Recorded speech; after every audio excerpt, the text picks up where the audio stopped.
Right. We put it just in the middle there so it can pick up everybody's voice. So this group is made up of people who are all at professional level. Thank you for that. Working at professional level as child and youth care workers. And I've tried to just use groups of auxiliary level workers and then professional level workers, also to see if there are different perspectives.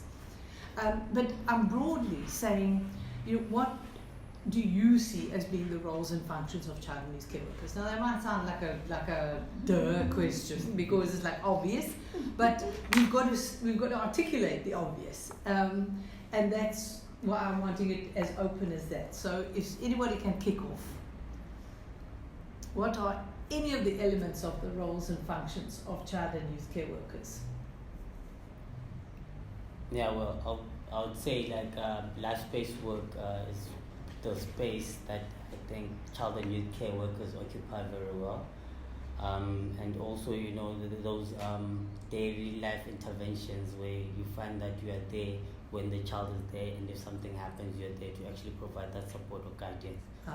Yeah, and then also in terms of just getting people to work towards a similar goal, whether they're working with one child, they are able to actually come together to focus and provide holistic service to that child.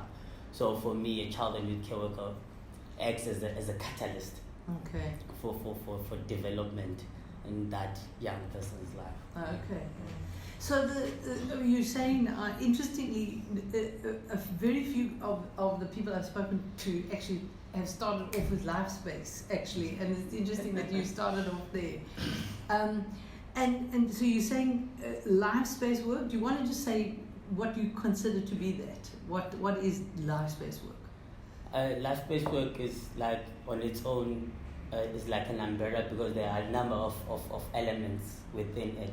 Because when you think LifeSpace, you think that it's me being next to you and not even saying a word, but the fact that I'm next to you, that's me working as a child and youth care worker, and you're able to actually draw from my energy, and from that is child and youth care practice.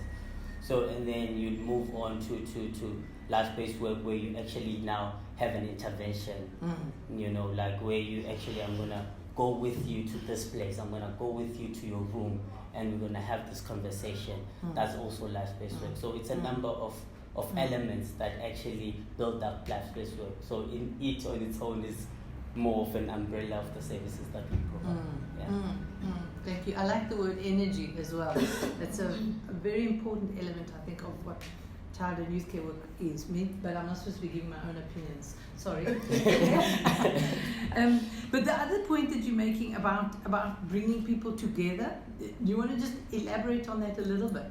So we understand that we can't actually provide all the services. That child and youth care workers don't have all the skills that are needed by that particular child. So for us to be able to actually provide that service that the child needs, we might actually need another professional to come in order for that particular need to be addressed. So that's where you actually provide these services and then pull them in for this particular person. Okay, thank you. Yeah, okay. Yeah. So I think for me,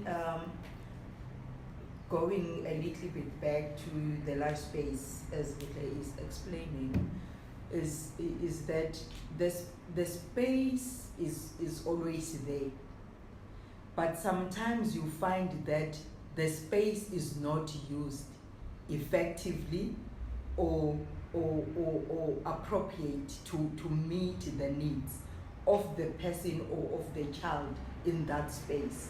Because she's talking about bringing people together, and when you bring people together, you make those people realize what the space looks like, what are the activities or the things that needs to be done in that space of the child. The child is there, the family is there, but in most cases you find that even the family members, not let alone children, even the family members, they are not informed or they are not aware of how to use the space therapeutically and developmentally to the child. So as a child and youth care worker, your role is to set the tone and to lay the foundation in the existing space of the child, for people to realize that we can use the very same space for the development of the child and to use the space as a therapy or therapeutically to the child without looking for extra things. That's interesting. Yeah. Yeah. Yeah, without looking for extra things. That says it really well. Yeah. Okay, anybody else? And it's a profession that also, I would explain, that focuses on the developmental needs of the child, and also looking at the family, I would say, going back to the life space. So just to elaborate what Tubushe was saying, it's a profession that actually works with both mainly the child's developmental needs, and also looks at the family. Yeah. And so, what are we doing when we are working with the child and with the family? What are the things that we are actually doing? Sanita, would you go into this? I could say as child and care workers, we purposefully use what might seem as basic interactions with children and families to ensure the development, as Ntobe was saying, of not only the child but also the family, and not only the family but also the community. To say we are people that come very differently to the community. Like, for example, they might not remember that we are child and youth care workers, but they will always remember interventions. Like, as I've said, we use like basic activities to achieve the bigger goal. Like coming in a family where a child might have been called names and saying, let's not call him that, let's call him by his name. Let's not look at the behavior that we might see him as him being angry all the time or speaking loudly. Let's try to find out what is the cause of that behavior. Not saying that we want to separate the families, to say, let the family, like defining is the mother wrong, is the father wrong, but saying, what are the issues, identifying the issues in the family and then trying to identify.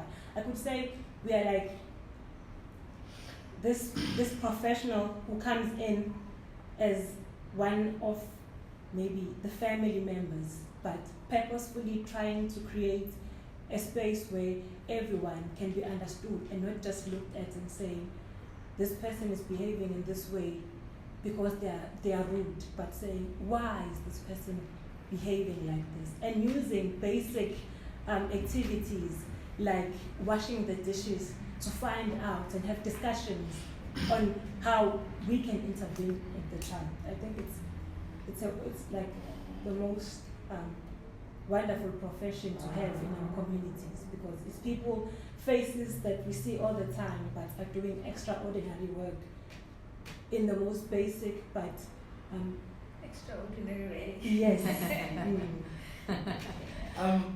I would say child and care worker is a profession that works helping the holistical development of a child.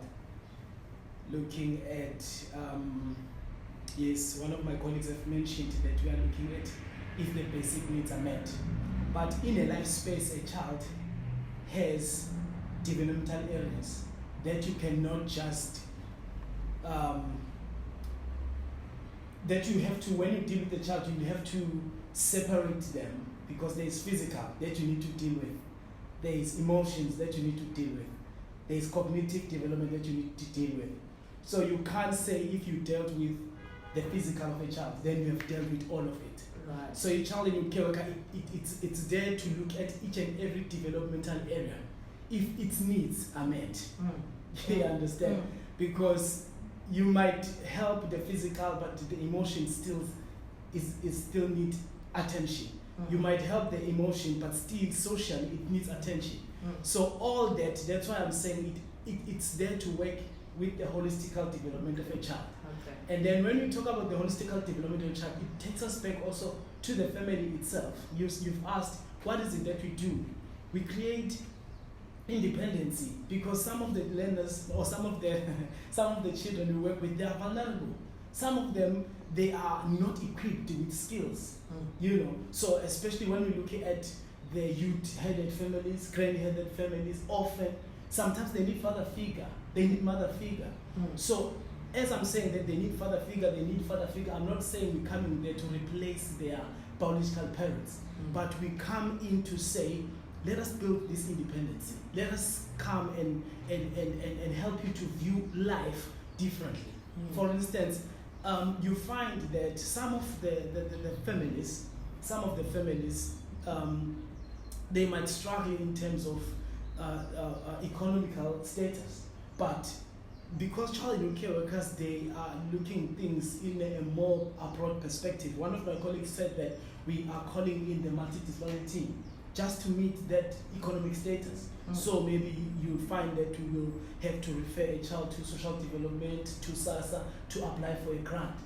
Or sometimes, if the belonging of a child, we can see that the belonging of the child is not into a good status. Therefore, we are there to say, what can we do to ensure that the life space, because the relationships happen in the life space, what can we make sure that the life space, the relationship in the life space is healthy? And we're also looking at seeking the extended families right there to say, this child should belong. Yes. I want to just check this is also rich. Just want to be sure that this is actually, yes, it is. Look, that means it's It's working. you're all there. So great. Yeah, very, very rich. Thank you. Okay, for me, I always say child and youth care. Personally, I view it as a profession that brings change.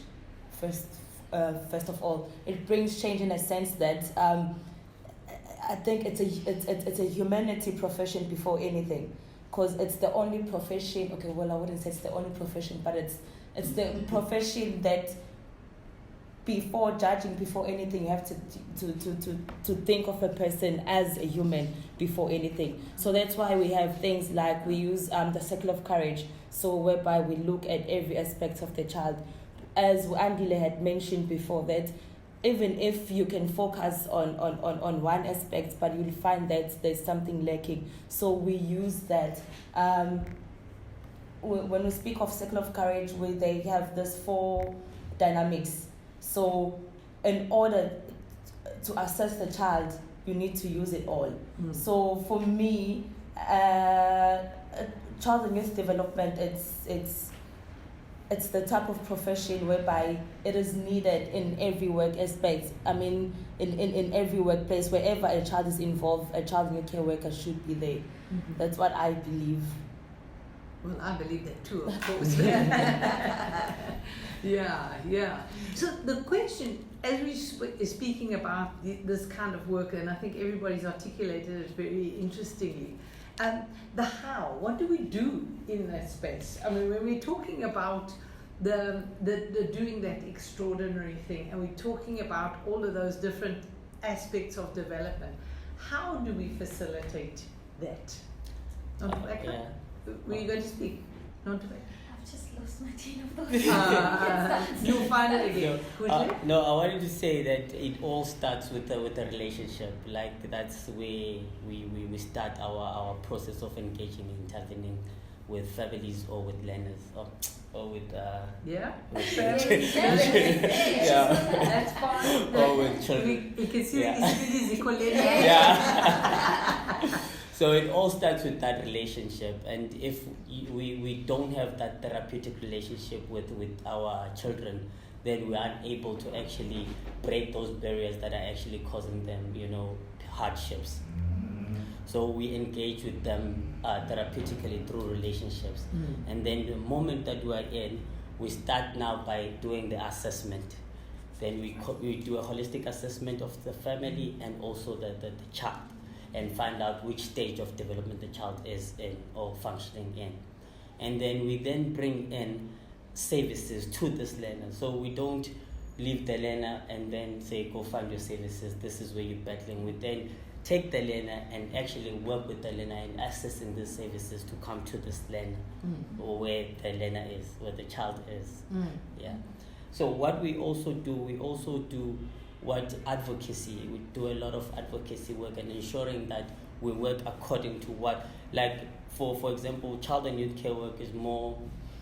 It is indigenous to where it is. So if you practice it in Australia,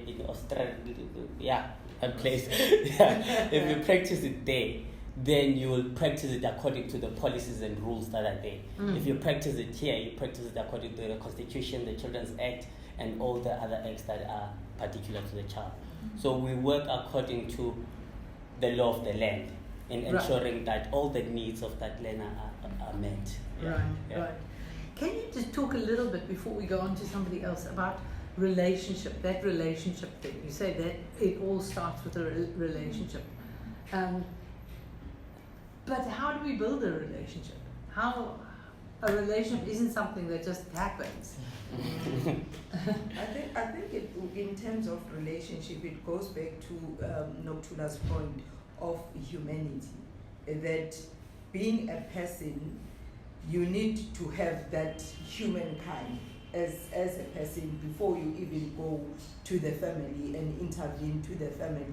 You put yourself at the same level as them, no matter what status of their life, of their household, or the challenges or whatever circumstances they living in, but you need to be at the same level with them so that you understand them better and you let them allow you into their lives. That is how you build a relationship. You notice, you come with a special touch that they need as children and as a family, because sometimes you find that there is a conflict within the family which needs somebody external to come in and work as a liaison person to bring family members together, to make family members understand that this child is part of this family. And you need to be culturally competent as well. You need to understand what are the cultures, what are the rules, how do they see children's rights? Because as a country, we're also facing the challenge of children's rights. And maybe most people not finding it difficult to accept that children have rights and and they have to respect that, they have to uphold and promote children's rights. Then when you come in, you come with open mind to say, how am I going to get a buy-in of family members so that all together we put this child at the center. Thank you. And with what Susbo has touched on, with having a cultural competence, it actually assists as a child and youth care worker for the people that you are working with to actually quickly buy in, because you are at their level. You understand. It's not like you are. It's not like, let me make a practical example. It's not like you're coming from England and you're coming to work in KwaMashu.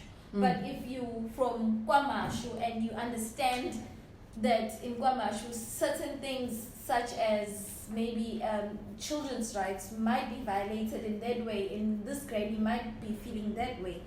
So by being cultural competent, it helps you form the relationship easier, because you are at the family's level.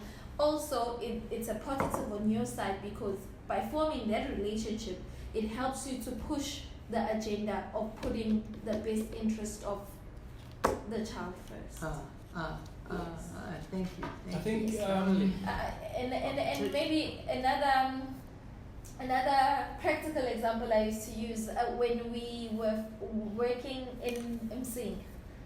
And Msinga is a place that is rural, and being me, being a child and youth care worker, I'm a person who wears pants. However, being in that environment and understanding their cultures, a woman that wears pants is not really okay with them. So for you to actually, I wouldn't wear pants now and go and do a home visit. Right. Because I need I need for them. I need to build that relationship. I need for them to understand what I'm here to talk about. Because if I do that, they're not going to be on the same level. I'm not going to get the same buy-in, which defeats the whole purpose of us being there. Yeah. So you would Yeah. dress up in a way that Yeah. the people they dress up. That is just one or two of the Right. practical examples that. That would just make you less foreign to them, more like them, and less like somebody who they have to mistrust, and more like somebody that they could maybe trust. Exactly. Yeah. One of the things that I would say it strengthens the relationship between the child in care worker and the families or with a child is when the need is identified, and then the role as a child in care worker that you are here to play. Mm. And then once that is clear with the family, like for instance, if a family is in a dark and then you're saying, I'm coming here to bring light, automatically the family will start to look at you as a person who is here to take us out from the dark. Mm. But all that should be explained in a more sensitive way, as our colleagues spoke about being cultural sensitive. Mm. And then, for instance, one of my colleagues spoke about the liaising, or spoke about advocating for families to access different needs. And then I even mentioned about the economic status. So let's say the family, you come in and the family is vulnerable, and you're there, you are at their level. And then when you speak to them as to say why you are here, what's the aim of this relationship? Firstly, if the aim of the relationship is clear and understood, the family will be eager to follow you, because you are not here to change us, just to live what we know, but you are here to help us to see in a more brighter perspective. So for instance, let's say the family is in poverty, and then you come and say, but there is excess, there are things out there that can work into your advantage. So a child in care is someone who is a usable tool to say, I will go bring what looks far from you to be close to you. That's why sometimes we do home visit, and then we don't do for, but we do it. We take them somewhere. Yeah. Then now they see the bright side of why this relationship was formed. Yeah. You know, so Right. a child care worker, it aims to take what it looked difficult, that this person, these people can find it difficult to come and get it. But child in care worker, they come and say, here we are. We can take you to that channel. We can take you to that channel. And some of the channel, you touch them and they open. Here is the grant is coming in. Here is the disability grant is coming in. The child was sexually abused, but now the child is receiving psychology, therapeutic activities. You came into the dark and you said, I'm a light. Yeah. So as I'm here to bring the light, these are the services I'm aiming to provide you guys with. Automatically, they are in the dark. Yeah. The relationship will bond to what the way you have presented the services that you Right. brought into his family. Right. And so what you're talking about is that one of the roles is really about creating access for people Yeah. to services that exist, Yeah. but that might be far away from them, or that for some reason or other they just don't can't. And really, we are living in we are working in a deep rural areas, and really, some of them, they never even know who is the child in care worker. Yeah. They do not even have seen the face of a social worker. That's why sometimes others they're calling us social workers. Yeah. Sometimes they're calling us teachers. Yeah. Sometimes they're calling us psychologists. While we are not. It is because they do not know Yeah. how they can explain us. Yeah. Because now these people, they just angels sent from somewhere to come and rescue us wherever we are. You know. So I'm speaking this because I was once a child care worker in a community level, and then being a mentor. Yeah. You understand? So I'm talking from this perspective Yeah. because that's what I've experienced, it's what I've seen. I think the other thing that makes us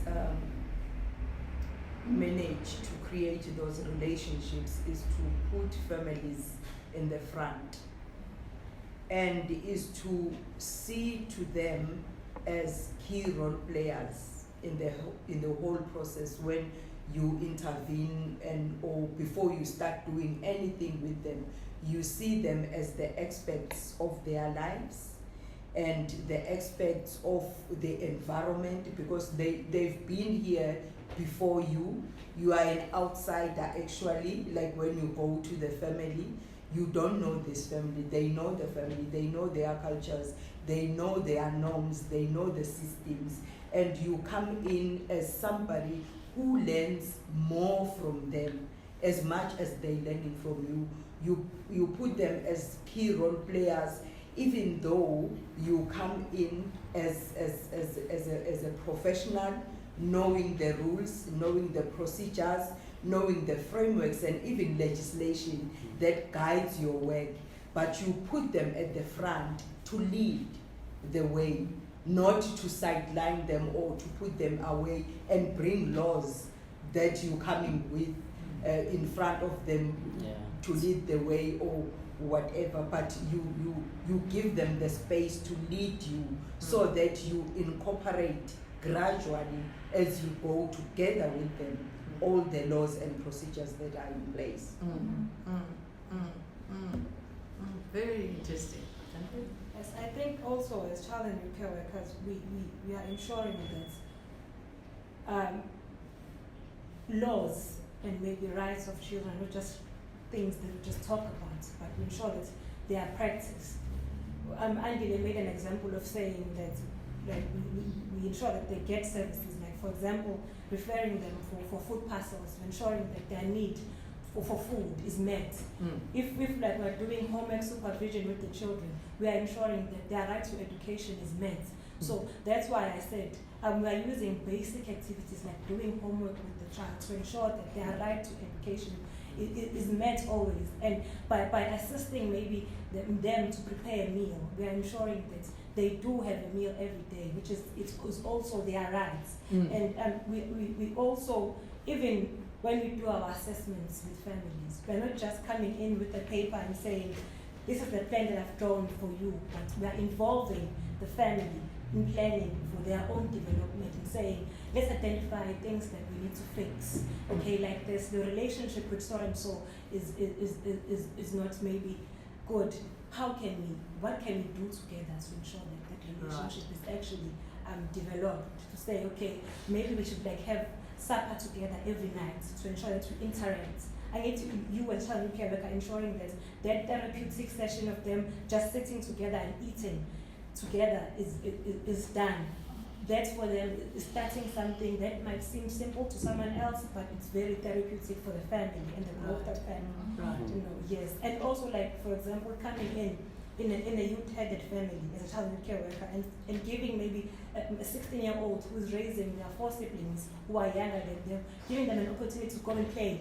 I will look after your siblings. That's something that is very therapeutic. That might seem simple, that this person came in and allowed me to go and play, but you are actually ensuring that their right to play is being met. To just be their age for that maybe 3 hours where I don't have to worry about my siblings because this person is coming in. Yes, they might not remember who you are, maybe a child and care worker, but they'll always remember the impact that you have in their lives. That's why we are very important in all communities to have someone that might come in, because we're not looking for, yes, we work with vulnerable children, but we can't just look at a house when we're going past and say, no, in this family they're fine, they don't need a child and care worker. But by coming in, you might identify the needs that they might have. Maybe a family that might look ordinary, but you might find that the relationship that they're having are not maybe healthy, and coming in and saying, maybe you should talk more. Why should we talk about our feelings more? Because of this and this and this and this. And that's very helpful for not only like our families, but for the whole communities to have people like us, and also bringing together different stakeholders, which my other colleagues have referred to as the multidisciplinary team, to come together and assist families, and also holding other professionals accountable, because we refer to ensure that, okay, this family, they are orphans, but they are not receiving their foster grants. Who is supposed to be assisting this family? How can I then ensure that this person who's accountable is really accountable for such services? If there's a child protection case, are the police doing what they are supposed to be doing and really advocating? Because we find for CYCs, even if you step into police stations and clinics, they ask you, who are you? Yes. Because this person who's coming in now and asking us to be accountable, who is this person? That means we are really making that difference to say everyone must be accountable and we all must work together to ensure that the child is in a safe place, not only at home, but in the whole community. Okay. So now we're changing the world, one community at a time. I think, it's interesting that you raised the issue of referrals and the role of child and youth care workers in referrals, because that's come up a couple of times with other people as well as being a key element of the work. And I don't think that it's actually kind of laid out in the scope of practice, for instance, for child and youth care workers. So that might come out of this. Yeah. I think maybe the last point is that as a country, we're facing the challenge of having policies in place, but in terms of policy implementation, we don't have simplified ways, and we don't have platforms where those good written policies are taken to people at the ground level for people to understand. That's why even today, child and youth care workers here in our country were regulated in 2014. But even today, we're finding ourselves struggling to be understood who we are and what we are doing, or what are our role as child and youth care workers. Because there are policies, there are laws that are up there and not taken down to people to understand the change or transformation that is happening in the country. So child and youth care workers are like the interpreters and implementers of policies. Because when they come to the community, when they come to the families, they come having knowledge or understanding what the policy or what the laws are saying, or even our instruments that are there in place in terms of servicing children, like Children's Act and all other legislation or policies. They come having that knowledge, but not in the level to tell the family that. You can't tell the family about Children's Act, but you can tell your colleagues about Children's Act, because you understand the differences in terms of scope of practice for different professionals. But when you go to the family, when you go to children, you need a very simplified way that makes that child or that makes that family understand that there is this law, or we are entitled to this and that in a very simplified way. Yeah. That's very interesting. Very interesting. Now, just the one thing we haven't mentioned here is behavior management. A big smile. I'm sure also in the Zikoleni context, it becomes a big thing. Yeah. Anybody, any comment? Yes, in regards to behavior management, I think it all starts with observation skills. A child and youth care worker should definitely have observation skills, because just by sitting and looking at Angela, you'll pick up so many things even before him telling me or disclosing anything to. If you have those skills, that's why in settings like children's home, they do things like a daily logging of each child before another person comes to shift it, because it's what they've observed throughout the day, that this person has been behaving like this, maybe look out for things like this. So I think it's those skills a child and youth care worker should have in them, Yes. Ah, I think it links to behavior management. That's how we behave. I mean, that's how we manage the behaviors through observations, and then from those observations, you start assessing the child. and intervening. Yes. Yeah. I think Zanile touched a little bit on it, although she did not mention the words behavior management. No. But I think it comes a lot, like in a community setting, it comes a lot where with part of cultural competent, because you come to the family and they have their ways of doing things. You need to understand how they do things, and at the same time, you don't compromise children's rights. As much as you understand, as much as you are culturally competent, but you don't compromise children's rights. And part of that is the issues like, for example, where you find the granny-headed household, for instance, children are behaving because of their emotions, because as child and youth care workers, we know and we strongly believe that behavior is driven by the emotions. But the grandmother won't understand that when she's with children. And that what makes the difference in how the grandmother will manage the behavior of the child and how the child and care worker will manage the behavior of the child. So when you come in, that's why it is important to build the relationship, understand the cultures and the rules of the family, how they do things, so that you bring all that together and transfer the skills to the grandmother and knowledge to the grandmother in terms of understanding the child better. Because sometimes you find that the grandmother is suffering the same pain as the child.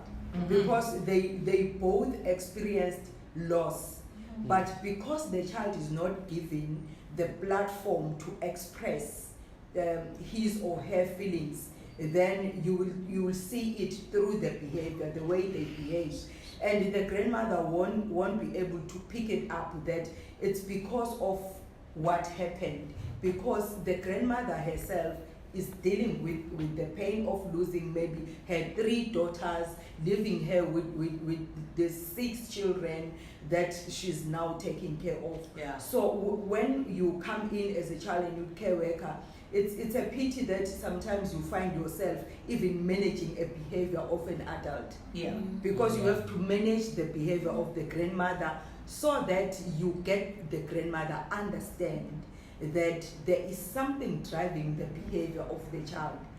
And to manage the behavior of this child, this is where we're supposed to be starting. Maybe let's start with the memory box, because memory box give us the platform to talk things through, to talk the feelings through, to express our feelings, not looking at the child and not looking at an adult, but looking at us as a family, and tell each other how I felt or how I'm feeling. Then we understand each other, then it will be easy to manage the behavior. Thank you. Yeah. I think to also just say with behavior management, it's ensuring that you separate the deed from the doer. Strength-based work is one of, I think, the foundation of managing the behavior of a child. Because I think when coming into a child that has maybe a behavior that might seem as difficult, distorted behavior, must come in not as saying you are a bad person, but what is causing this person to act or display such behaviors first.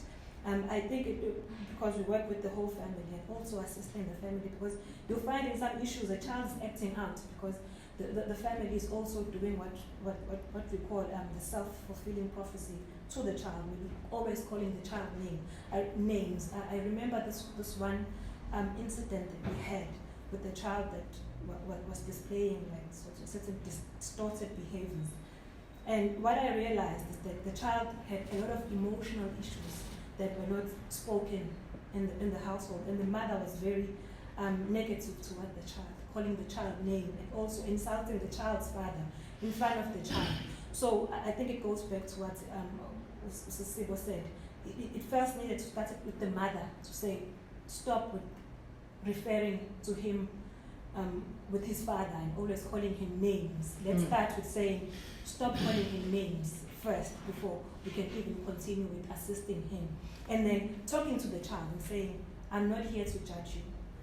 We've heard about the issue of your behavior, but what is causing this certain behavior? And I remember that the boy used to, every time when you talk to him for he used to start crying, and his mom, he always does this whenever you talk to him, and I'm like, why is he crying? That means there's something behind that behavior.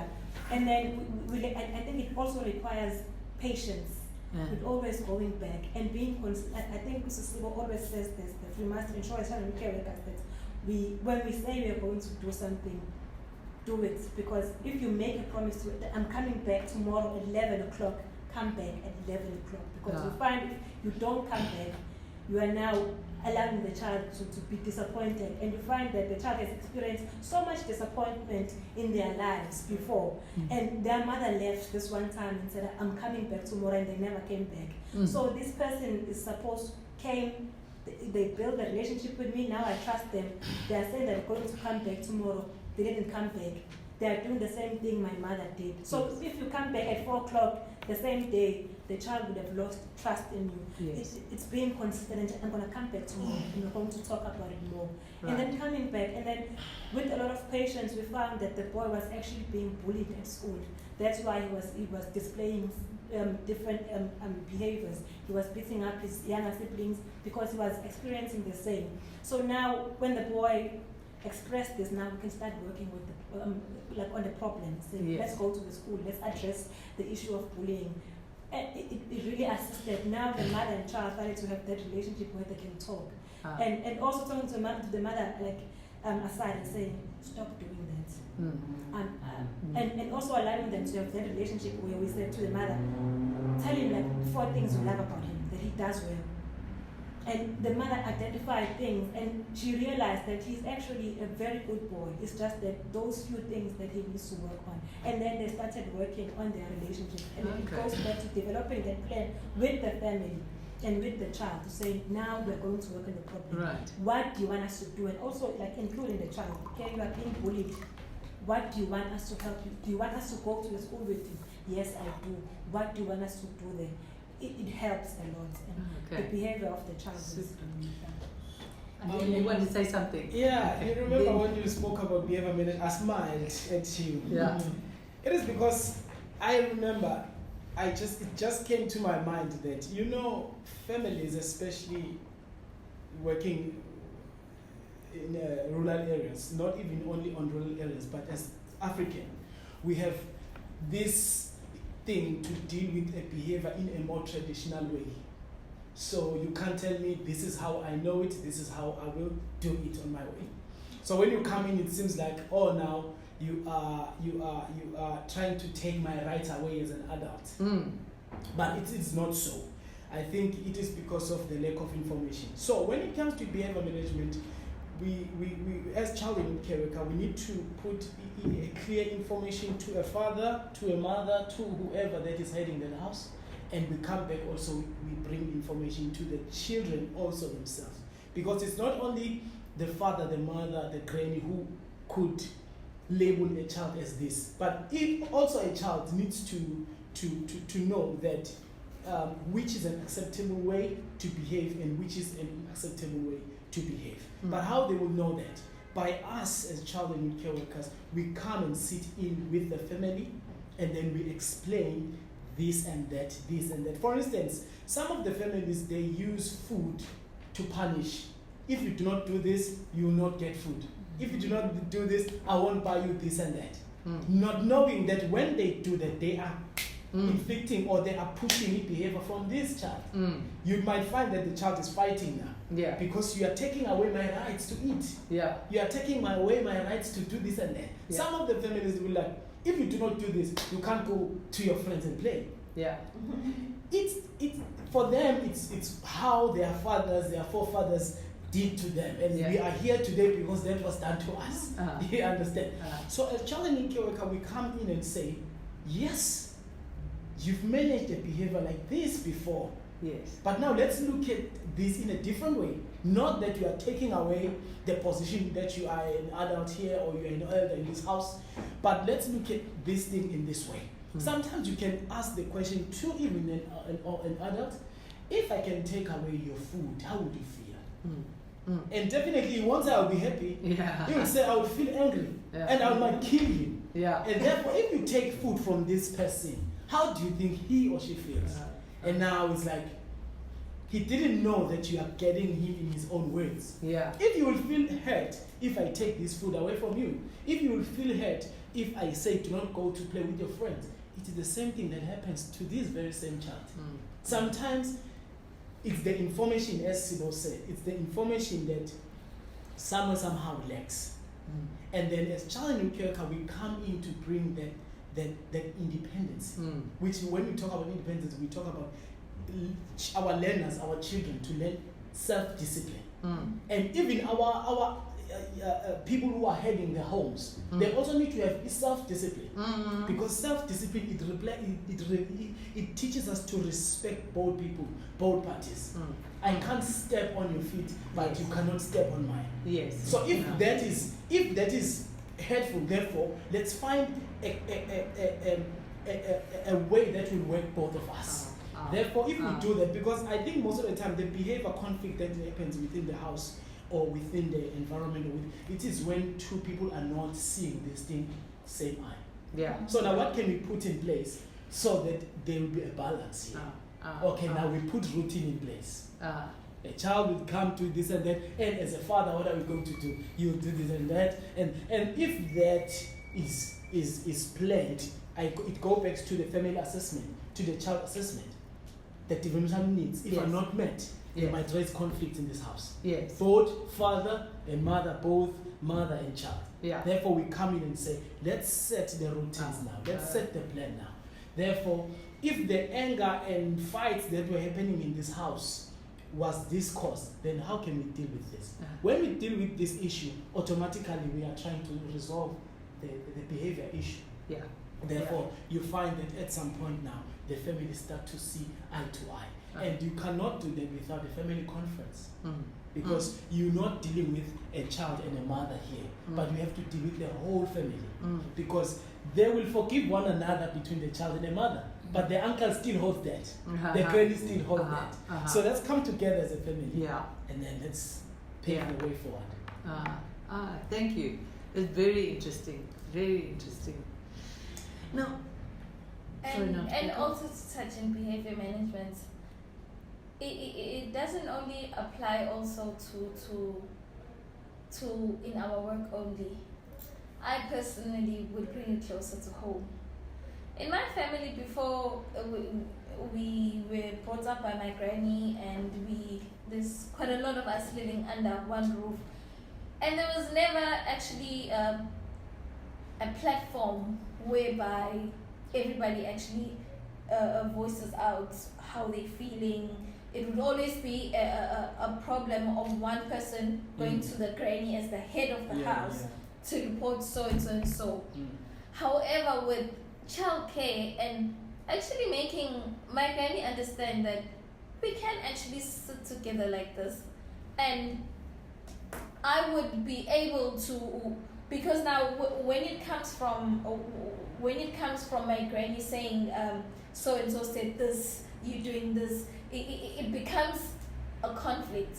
However, when we sit down like this and I speak to Andile, with my granny being there obviously as the head, to actually manage that behavior and actually understand Andile, when I wake up in the morning, for a simple thing, when I wake up in the morning and I'm looking for my gown and it's not there, you've taken it and you've gone somewhere, that doesn't, simple things like that were not practiced in my family, from my mother's generation, from my granny's generation. But I guess it took somebody who had to go, like me, who had to go study child and youth care work and understand the importance of actually sitting like this and hearing everybody's points matters in a way. It changes a lot of behavior in them. I was going to say, did it make a big difference? Yeah. So it's not only with the families that we work with, but it's also with our own families that we actually, even if you're sitting, and I remember when I was in 3rd year, and we had quite a lot of theorists that we had to study. I was actually diagnosing, to say, for lack of a better word, diagnosing people in my family to say, no, this person got lost in this stage of Erickson, and you have a better understanding, because now if everyone knows when that drunk uncle of yours comes, this is how we treat them. But then you start behaving differently from them, and he starts responding differently to you. So now everybody is interested to say, what is it that you are doing differently that has, for years and years, this has been the thing that's been going on. So I would say that it really does assist in that sense. Well, I absolutely agree with you, and I was not supposed to be giving my own opinion, but I can't help it. But I think child and youth care work changes all of us for the better, and it changes our families and our interactions as well. So I think it's interesting that you put your finger on that. Thank you. And then the issue of training to do this job. You've all done tertiary studies, and you've all trained, you've all got your degrees. Do you feel that the training equipped you for this work? Did it not equip you? Are there things that are left out from the training that you feel could have been helpful? It's hard to almost think back now, because it's so much part of you that you can't even remember really what you learned in your studies and what you learned through the work. But if you can try to just think about your sense of what you learned, and was it adequate? Did it prepare you for this work? Or are there other aspects that should be included in the training that actually we need to consider? Yeah, well, for me, I'd say it was adequate. It's still adequate, not it was. But still. Because it didn't, like how Notebo was saying, didn't only focus on the academics, but also on you personally. Because every time you'd actually go through a particular topic, you'd actually relate to it because it's something that you've actually seen happening. So you actually have a practical example of this actually does happen. This circle of belonging, you think, okay, it's something Western and I'm busy learning it.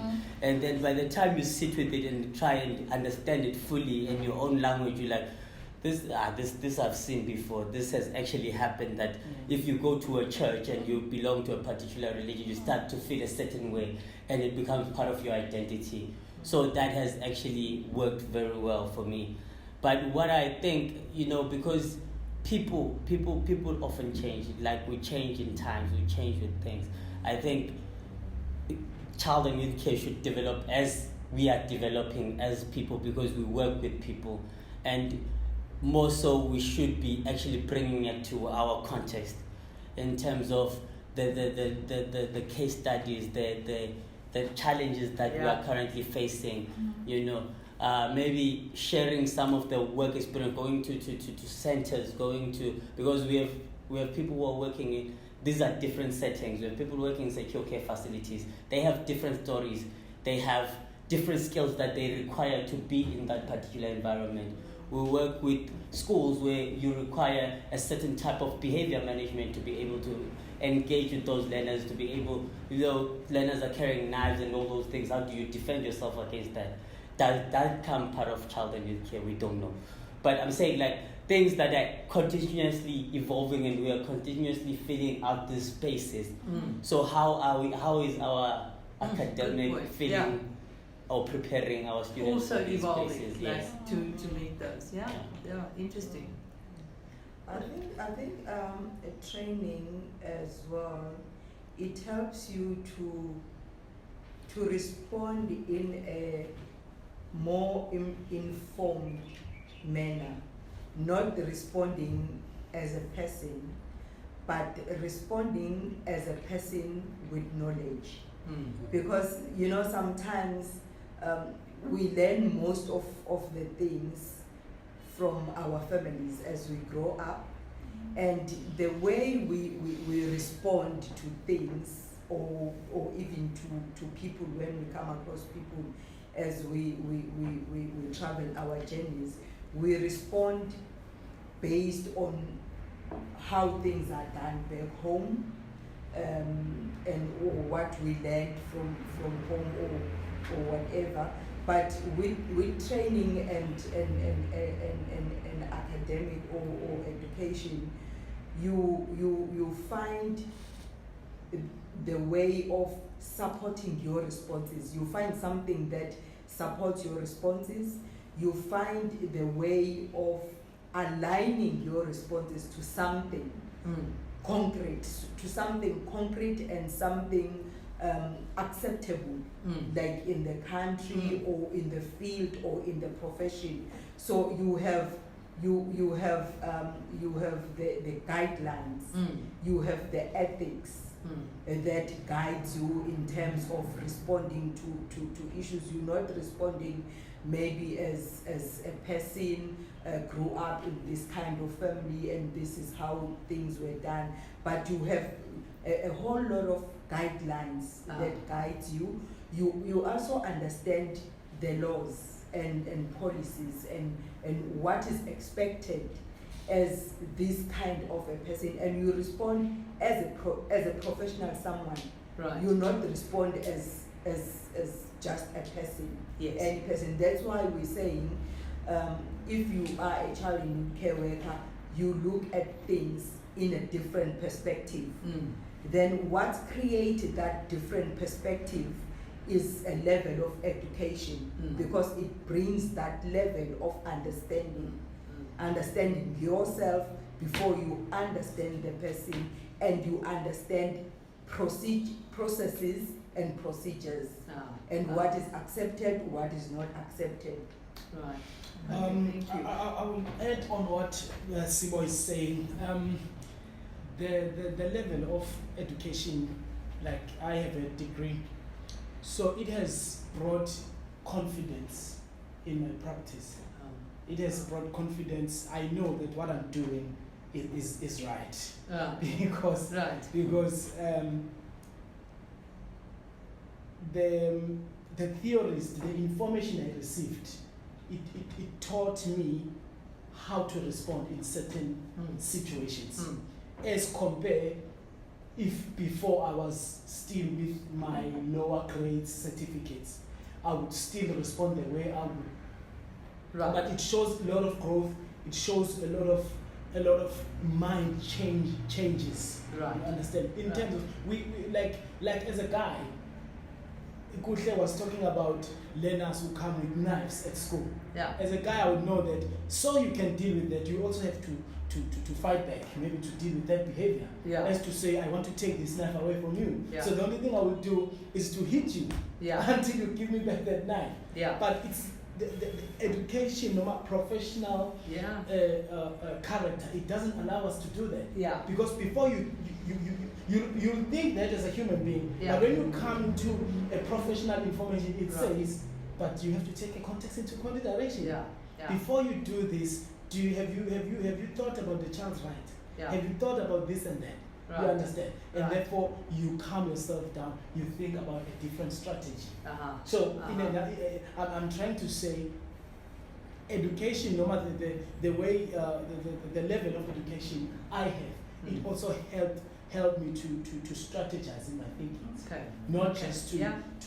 jump Yeah. into things. It's very interesting and very clear. Zandi? I would say it was very informative, but the one thing that I would say, I think Pushe touched on that, is that we don't have a lot of maybe articles or books about child and youth care work in South Africa or even in Africa. I think if we had more of that, it would also improve our practice. Just trying to ensure that who are we as child and youth care worker in Africa, it would help. And I'm very excited that we now have even a PhD in child and youth care work. That's something that means a lot to us as child and youth care workers. And I think it would also help with like having more information about child and youth care work in Africa, in South Africa. And also maybe saying one thing I would maybe like as an opinion that I would have about the training of maybe child and youth care workers, maybe have more practical work. Because like when you look at it, I don't know how they do it now, but when I did my diploma before I did my BTech, you only had 3 weeks of practical in your first year, where you only worked with like toddlers in preschools.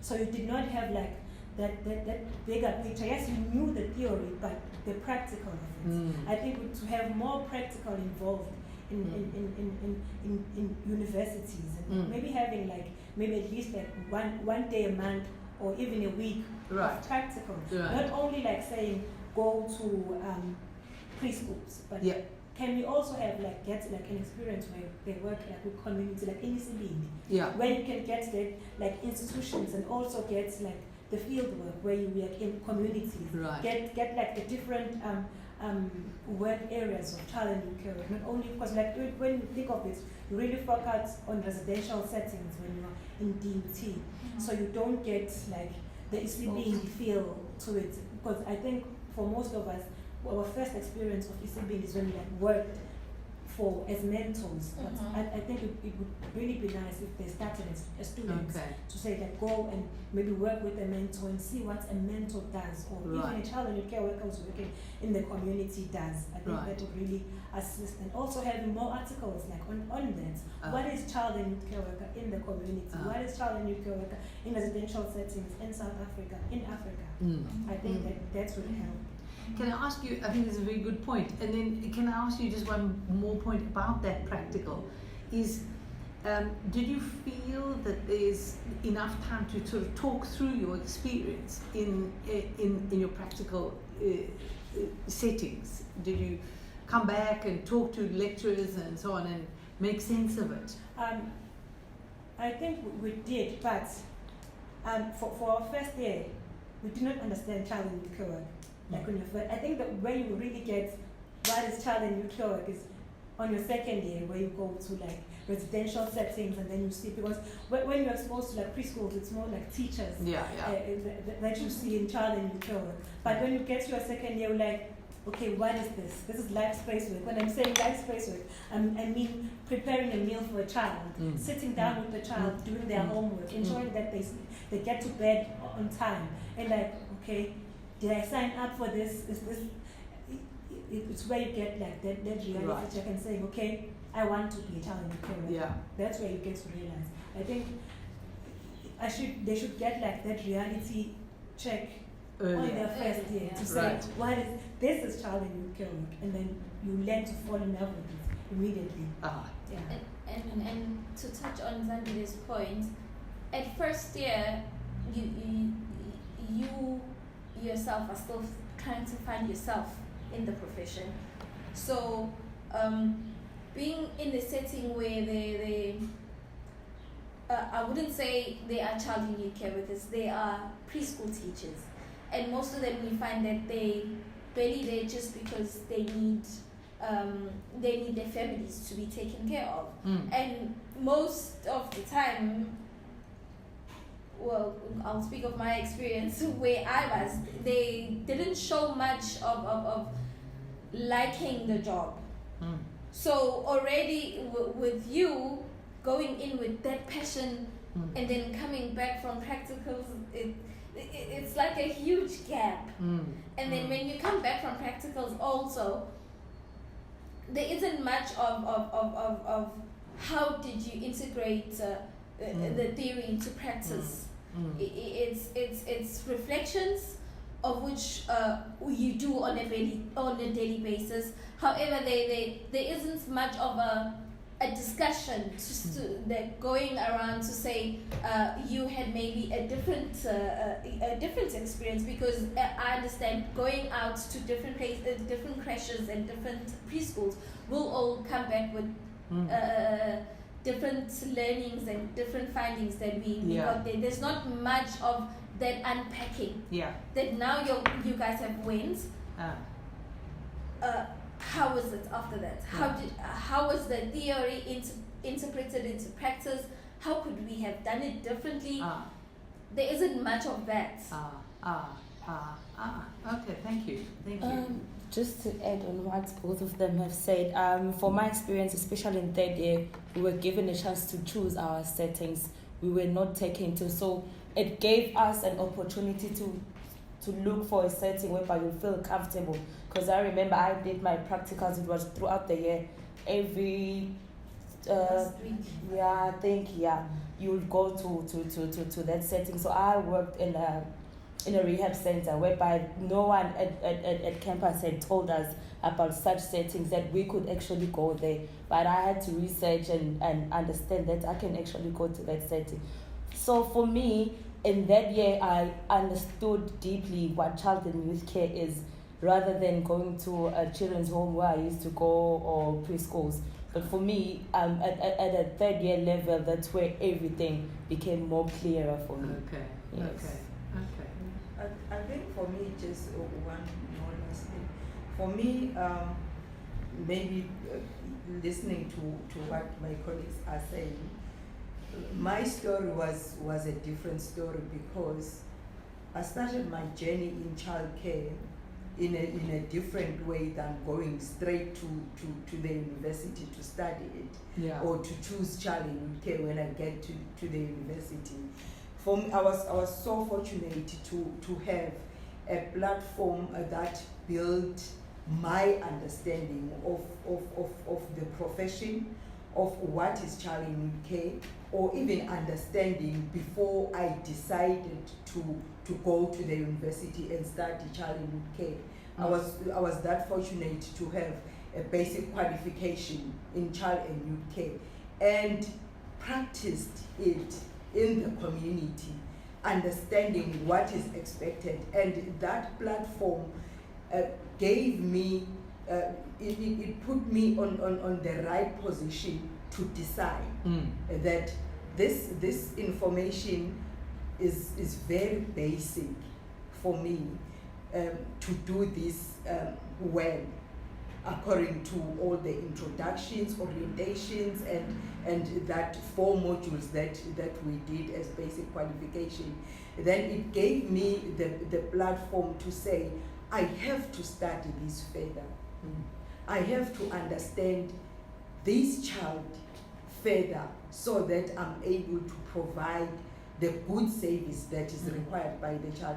And it was at that first journey, first level of my journey, where I understood that I needed this when I grew up.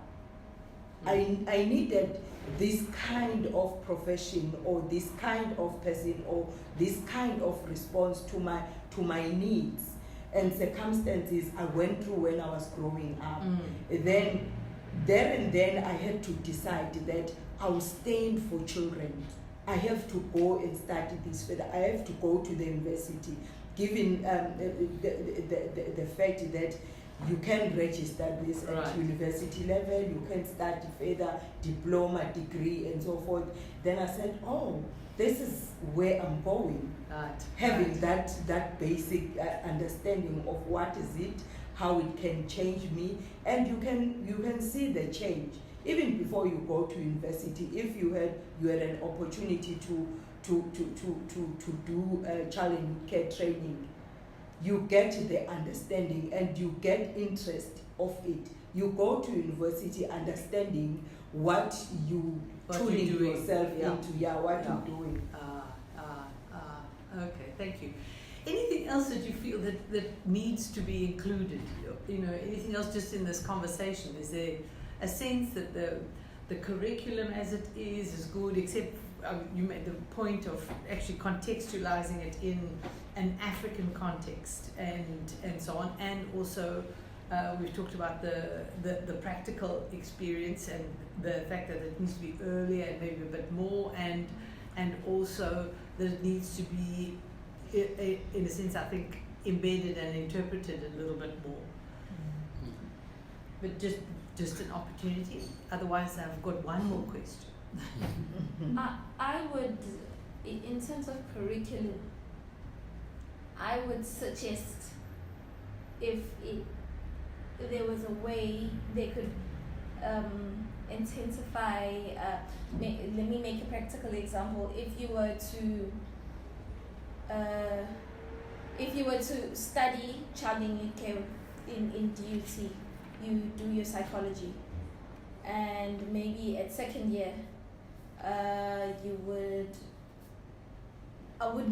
like to compare the child and youth care psychology at second year to a UKZN kind of, because when you get there, maybe to further your studies, yes, you've done psychology, however, it's like an entry point to psychology. You get what I mean? Yeah. Not to say to branch off, but not to branch off to be maybe social workers or anything, but for child and youth care workers to have studied the same psychology that the social workers do have. Right. So we are on the same level. Okay. As much as I do not wish to be A psychologist or yes, a social worker. or a social worker, but to be on par, because when you go further to study or to further your studies, maybe like applying for your masters in something that has to do with them actually looking at the curriculum, you find that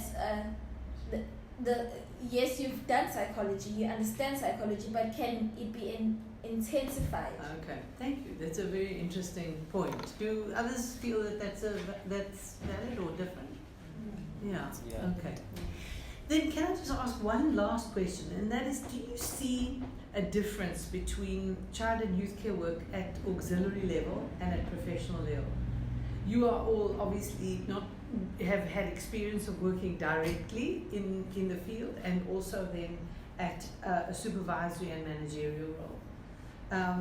And is there a difference? Is it the same? What do you see? It's hard to kind of think of it like that. And maybe there isn't. There's no need to say this. I'd say there is. I'd say there is a difference. Well, I'll just say, you see, when the creativity in implementation actually differs.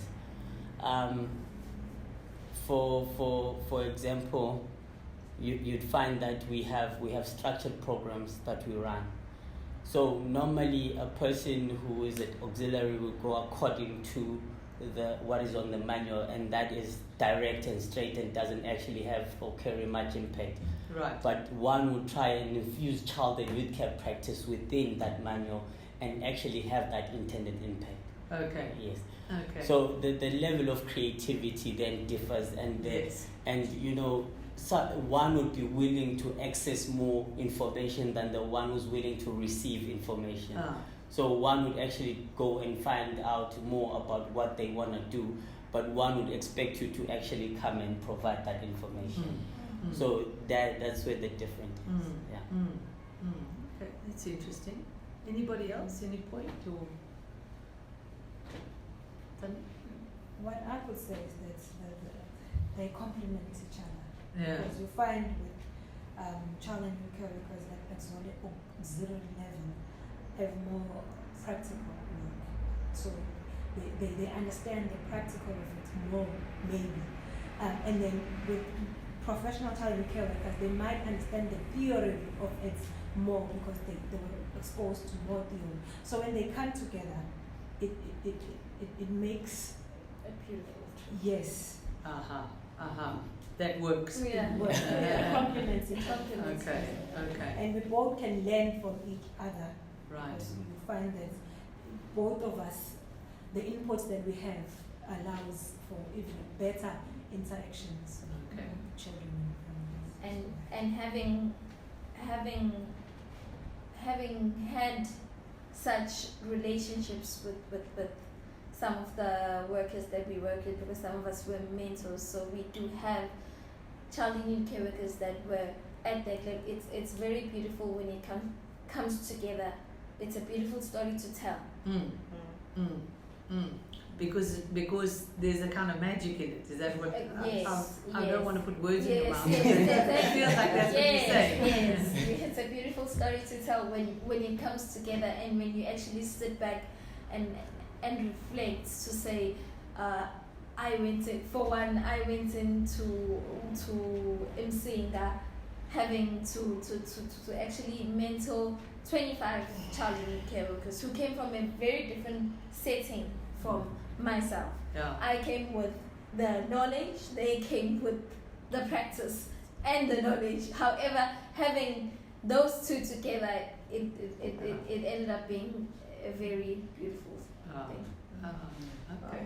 For me, I think it is well said by Zandile that it complements each other at auxiliary level and at professional level.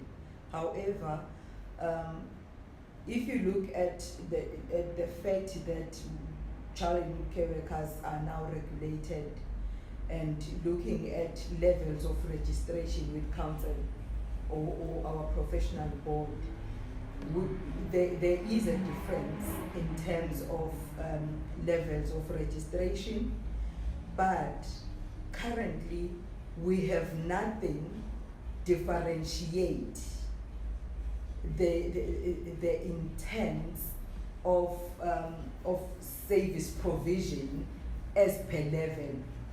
Like to say, maybe like if maybe we can look at supervision as a responsibility for a professional child and youth care worker. We don't have something like the study that you're doing, you're trying to put together, man, is to tell what the child and youth care workers are doing. And we don't have one level child and youth care workers. We have child and youth care workers at different levels. Yes. Maybe it is sometimes when you engage with them, as much as we complement each other, but as much as you engage and work together, sometimes you feel like the child and youth care workers at auxiliary level are somehow put at deep end, because the expectation is the same. Yeah. Yet the level of Yes. of knowledge is not the same, and you bring your theory, of which is more intense and more academic than the child and youth care worker who is at auxiliary level. But when you are there, you don't. Sometimes you have to find the ways. As child and youth care workers currently, we using ourselves a lot as tools to break down all the ice that is there on the way to simplify things for everyone, even between us as child and youth care workers. Because when you go to the field to work with a group of child and youth care workers that are at auxiliary level, you need to keep in mind that they are not at your level, and how to keep them at their level, while at the same time you trying to lift them up to that level. We don't have something that says this is fair for this level, Right. this is unfair Yeah. for that level. Right. If we can have So that, and we have same code of ethics, that is okay, because it's about what you're doing or what you expected to manage yourself as a child and youth care Right. worker. But in terms of like practice guidelines, norms and standards, as much as the instruments are the same, but maybe the Yeah. jurisdictions Yeah. needs to be like. Yeah. Am I hearing you correctly that you're saying sometimes our expectations of auxiliary level child and youth care workers are a bit unfair? Is that what you can Yes. like throwing them in? Yes, they are, because currently, you know, we are a new profession, and we have child and youth care workers who are professional child and youth care workers, we have child and youth care workers who are at auxiliary level.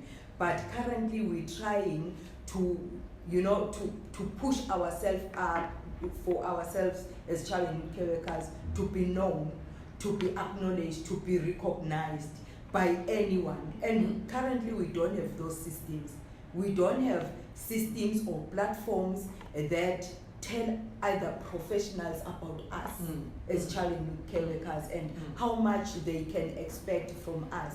And even social workers, we are under same council with different professional boards, and we more or less work under same department, which is Department of Social Development, but we hardly understand each other's roles. And let alone other professionals like teachers, other professionals in other departments or in other fields. Us alone under one roof in terms of council, we don't understand our scope of practice. Yeah. Okay. Thank you. Okay, people. I think you have given me enough information to write a whole PhD thesis just this morning. I feel it's so exciting. It's so interesting. And I think I could carry on talking to you the whole day and be interested. But I think I must stop it because otherwise there will be just too much words on the paper that I will not be able to make sense of. So can I just say thank you very much. I thoroughly enjoyed talking to you. I've thoroughly enjoyed listening to the way in which you've expressed yourselves and so on. And I think that there really is very rich material for writing this up. So really, I appreciate everybody's input. I really do. I mean it when I feel like this is enough. I don't need to do another 15 interviews because it feels like this is all here. So thank you very much for your perspectives and your considered perspectives and your the richness that you've come to this discussion with. I really, really, really appreciate it. And I think the only way I can express my appreciation is to finish this PhD and show you what I've written. But that feels like a long road to freedom still. So yeah, I don't know if anybody wants to add anything at the end, but thank you for having us, Mel. And for me, it feels like it was not only for you, it was for us as well, because it is, for me, it is always good to think about who you are and what is your purpose. And this opportunity gave us that to think about who we are, what is our purpose as child and youth care workers. And you know, you think about things that we hardly get time to think about. And and sometimes you think like other people are like, who you are, what are you doing, and this gave us that opportunity to say, hello, here we are, this is us, this is what we're doing, and we know it won't end here. At least one or two people or how many people will read and get to understand. Well, and I'm hoping we'll also move in the direction of PhDs and things like Yes. that. That's the reason why I'm doing it. Actually, you know, it's really not something I need at this stage of my life, you know. But it's really to say we've got to walk this path, people, you know, and this you need to follow here. And it's interesting that you say that, Sibo, because I saw Mandy Gogol yesterday, and she wouldn't mind me saying, and I said, well, thank you for your time. She said, I always learn something from articulating in this way, So I thought, well, that's very interesting that somebody who's even been 30 years in the field can say that, actually. So, yeah. And it tells us that it's still okay. We can also still can do our PhD. Thank you very much. I know everybody's got a lot of work to do, and Thank you I so know that much. the work doesn't go away when you do things like this. So, You will leave us with you. Or? Yes, please. That would be very. I need your signatures, please. So you only need the first one, right? Yes, I only need that one. The other one is for you. The other one, thank you so much. Yeah, thank you very much. That's great. Super. And everybody's on here, hey? Yes. Okay.